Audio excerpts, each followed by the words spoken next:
Donc, je suis Cyril Valette, directeur de la maison familiale rurale de Ballan, qui est située dans l'Ain, à 20 minutes de Lyon. Et fidèle à l'ADN des MFR qui ont pour vocation de proposer des formations adaptées aux besoins de leur territoire, nous sommes dans les métiers de la gastronomie avec 4 filières de formation chez nous: la cuisine, le service en restaurant, la pâtisserie et la boulangerie. Ça fait une vingtaine d'années maintenant que je travaille dans le réseau des MFR, bientôt 22 ans pour être précis, puisque j'ai été formateur avant d'être directeur. J'étais formateur à la maison familiale rurale d'Anneyron dans des métiers plus agricoles et j'enseignais les techniques de production fruitière et maraîchère et la comptabilité agricole. J'ai été aussi élève de cette même maison familiale rurale d'Anneyron, où j'ai fait un bac professionnel en arboriculture fruitière quelques années avant. Complètement. J'ai des liens familiaux dans la restauration. Et même si je suis fils d'agriculteur, avant d'être agriculteur, mon père était chef de rang chez Paul Bocuse. Donc il y a un lien intime, aussi bien à la terre qu'à la table, qui font que pour moi, c'était naturel en fait, de prendre la direction de cette maison. C'était une grande chance qu'on me le propose et j'ai sauté sur l'opportunité. Il y a un lien qui est intime forcément entre les métiers de la restauration et les métiers de l'agriculture. C'est deux métiers qui sont incontournables l'un pour l'autre et qui en même temps se connaissent assez mal trop souvent, même si la tendance évolue. Il me semble essentiel que les restaurateurs aient conscience que les agriculteurs ont des contraintes et réciproquement. On a une entrée en formation qui se fait par le CAP et on a des CAP dans chacune des 4 filières: boulangerie, pâtisserie, service, restaurant et café et cuisine. Selon les filières de formation, le CAP est toujours le diplôme de base mais n'a pas toujours la même valeur professionnelle, la même reconnaissance professionnelle. Une des particularités dans les métiers de bouche, c'est que le CAP est un diplôme qui est très reconnu et vraiment plébiscité par les professionnels. L'immense majorité des professionnels actuellement en place est passée par ce CAP. Et le CAP, on en a une vision qui est celle du diplôme qui va permettre de poser les bases essentielles, qui va permettre aux candidats de mettre un pied dans le métier, dans la formation de ce métier, et également de construire son parcours. La notion de parcours est très importante, puisque derrière un CAP, on va pouvoir faire soit un deuxième CAP en 1 an, dans la mesure où les matières générales sont déjà validées, on va pouvoir faire une mention complémentaire pour apporter une spécialité de plus, une corde de plus à leur arc. Et on va pouvoir faire un brevet professionnel ou un bac professionnel pour atteindre le niveau bac au niveau académique. À minima, dans l'immense majorité des cas, 2 diplômes en 3 ans ou 3 diplômes en 5 ans. Puisqu'un candidat qui va sortir avec un CAP, une mention, un brevet professionnel, on a vraiment zéro inquiétude sur son employabilité. La crise sanitaire qui est en cours a fait qu'il y a eu une certaine fuite des compétences et du personnel dans ces métiers de la restauration principalement. C'est un peu moins vrai en boulangerie-pâtisserie, qui a vécu la crise différemment, parce que c'est des commerces qui sont plus aisément restés ouverts et qui, dans une certaine mesure, ont même eu un regain d'activité. Pour prendre un exemple, les boulangers n'ont jamais vendu autant de sandwichs puisque les restaurants étaient fermés et les gens qui travaillaient avaient quand même besoin de restauration hors domicile. Les métiers de la restauration et du service ont été du coup plus impactés parce qu'il y a eu des fermetures régulières, parce qu'il y a eu des restrictions. Il y a eu effectivement une difficulté qu'on vit encore aujourd'hui à garder du personnel, voire à retrouver du personnel. Il y a aussi des raisons qui sont liées à une réalité actuelle. C'est qu'aujourd'hui, l'activité, même si elle a redémarré dans les restaurants, elle redémarre de façon très aléatoire et on constate que les restaurateurs sont dans l'incapacité aujourd'hui d'anticiper. Ils vont avoir des fréquentations qui vont varier du simple au double d'un jour à l'autre et même sur le même jour d'une semaine à l'autre. Et donc, c'est devenu très difficile de lire et d'anticiper l'activité à venir. Donc, ça rend aussi compliqué les embauches. À la fois, il est difficile de trouver du personnel et quand on trouve du personnel, il est difficile de leur proposer des postes stables parce que l'activité, elle ne l'est pas. On avait très peur qu'il y ait une certaine pas une fuite, mais que les jeunes et les familles, hein, vous imaginez bien que les parents sont bien sûr très influents et très prescripteurs.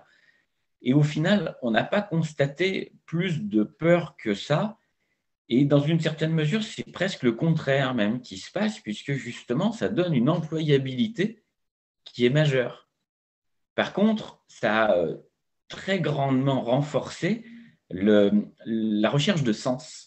On voit de plus en plus de jeunes et de familles qui vont rentrer dans ces métiers avec cette volonté de travailler sainement, d'avoir du sens, de travailler des beaux produits, de travailler la saisonnalité, d'être beaucoup plus pointu sur la qualité de ce qui va être proposé.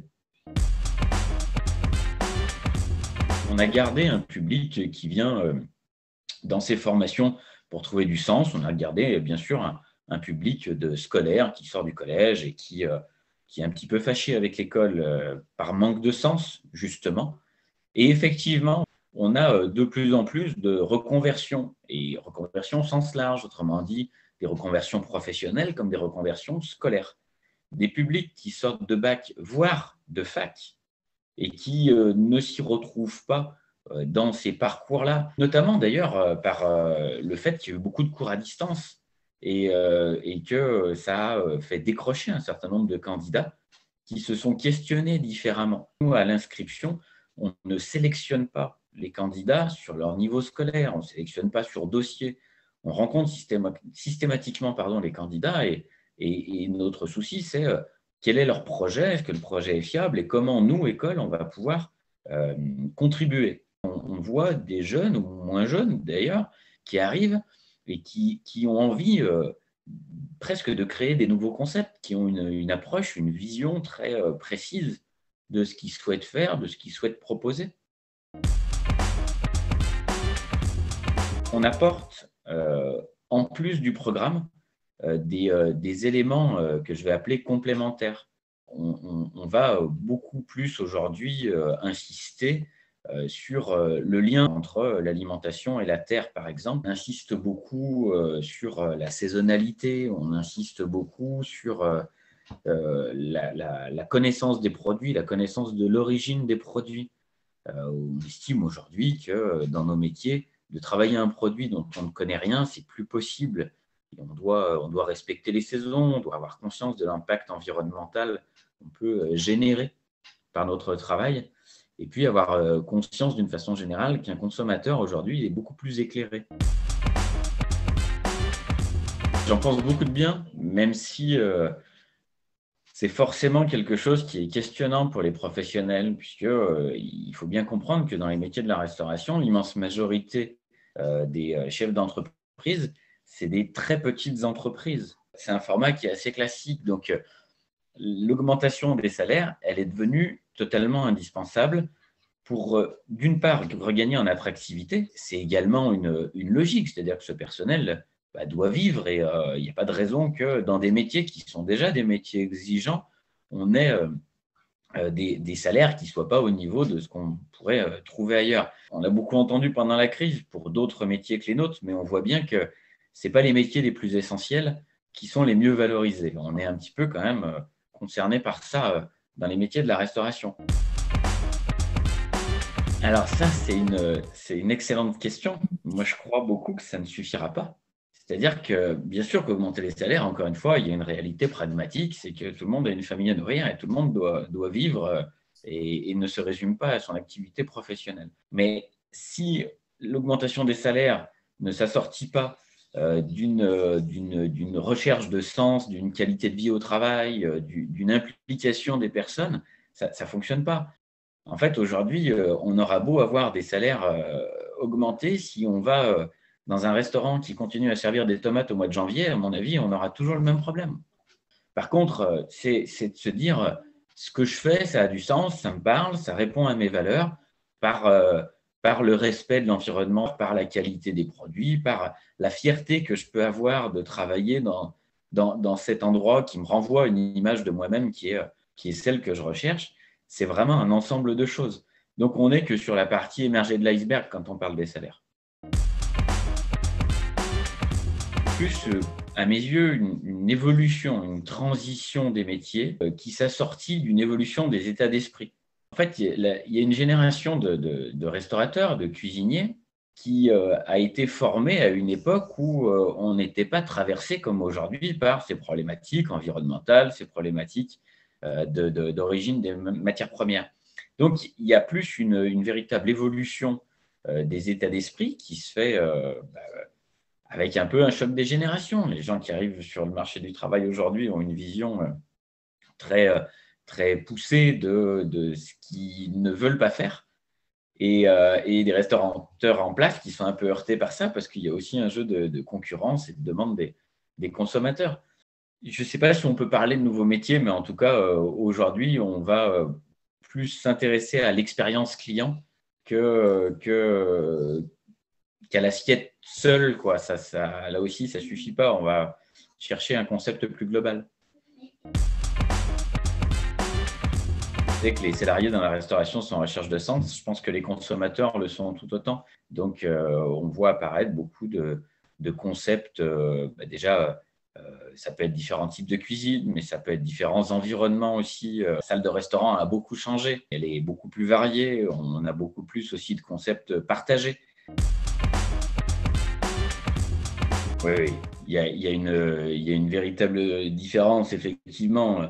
On voit des nouveaux acteurs sur ce marché de la restauration et donc sur nos maîtres d'apprentissage. On voit des apprentis qui vont aller, et on pourrait avoir plusieurs exemples, qui vont aller dans des endroits qui ont une approche qui est beaucoup plus fondamentale des métiers. Aujourd'hui, on a des apprentis qui vont, notamment en boulangerie, être chez des gens qui font pousser leur blé et qui pétrissent à la main. On revoit de plus en plus de boulangeries qui travaillent sur le vin, qui vont travailler dans des restaurants végétariens, voire véganes. Il y a une sensibilisation forte par rapport à ça, en travaillant aussi sur le lien entre l'alimentation et la santé. Notre approche, nous, ça va être surtout de sensibiliser nos apprentis en leur disant qu'on n'est pas sur une position dogmatique.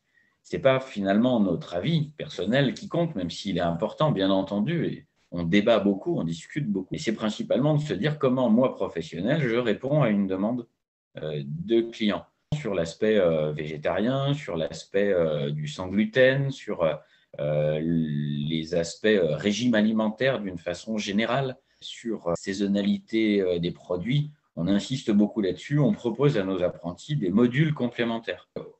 On croit beaucoup au fait que c'est par les actes concrets et pas par les paroles qu'on arrive à faire évoluer les états d'esprit ou à faire prendre conscience de choses.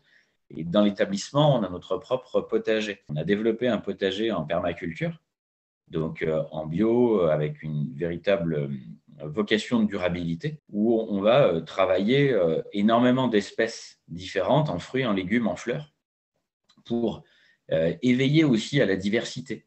Il y a aussi un autre élément de la profession qui évolue pas assez vite, à mon goût, c'est la capacité des restaurateurs à trouver leurs matières premières. Aujourd'hui, chez les fournisseurs, la gamme qui est proposée, elle est relativement pauvre. On va trouver très peu de variétés différentes de chaque produit. On trouve assez peu d'originalité si on est sur des circuits classiques de fourniture. Le potager qu'on a développé nous permet d'avoir 35 variétés de tomates, 8 variétés de carottes, 15 variétés de salades, et etc., etc. Donc, ça signifie qu'on va éveiller par ce biais-là les apprentis à une certaine curiosité. Toujours, effectivement. Toujours. Nous, on croit beaucoup au fait qu'il n'y a pas deux candidats identiques. Un candidat qui a eu des très bons résultats, par exemple, en français pendant son collège, il est possible qu'il y ait certaines parties du programme de CAP dont il n'a pas besoin. Si tu n'as pas besoin de voir tel chapitre en français, il ne faut pas qu'on te fasse perdre ton temps. Et donc, on va pouvoir proposer des compétences complémentaires. Au lieu de faire ça, tu vas pouvoir faire un peu plus de pratique, tu vas pouvoir travailler au jardin si tu le souhaites, tu vas pouvoir faire autre chose pendant ce temps-là. Scolairement, il y a deux ennemis principaux. C'est soit la difficulté qui semble insurmontable et qui est décourageante pour un candidat, soit l'ennui. Il ne faut pas l'oublier, quoi. Si un candidat s'ennuie sur sur sa scolarité, il décroche. Il décroche au même titre que celui qui n'y arrive pas. Par nature, tous les profils sont différents et donc les besoins en formation ne sont pas uniformes. Et donc, s'adapter à une expérience professionnelle, c'est, je pense, notre plus-value. On va former un petit peu sur mesure.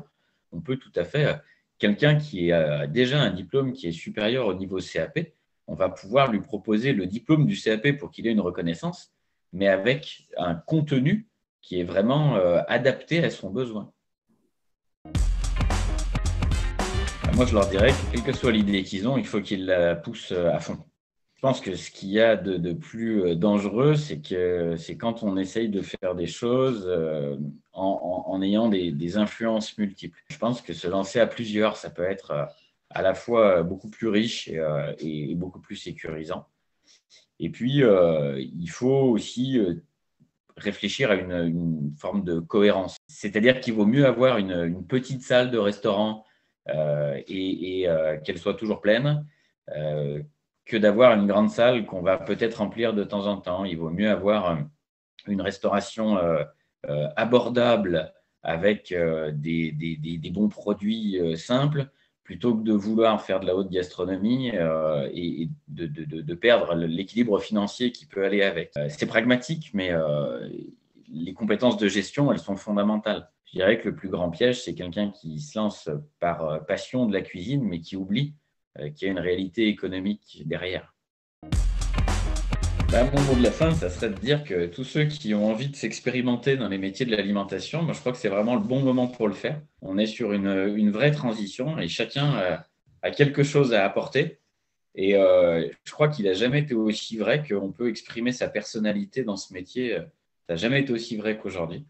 Donc, on a besoin de monde et on sait que c'est des métiers qui sont pleins d'avenir, qui ont un avenir qu'on doit construire ensemble, mais en tout cas qui sont pleins d'avenir, c'est certain.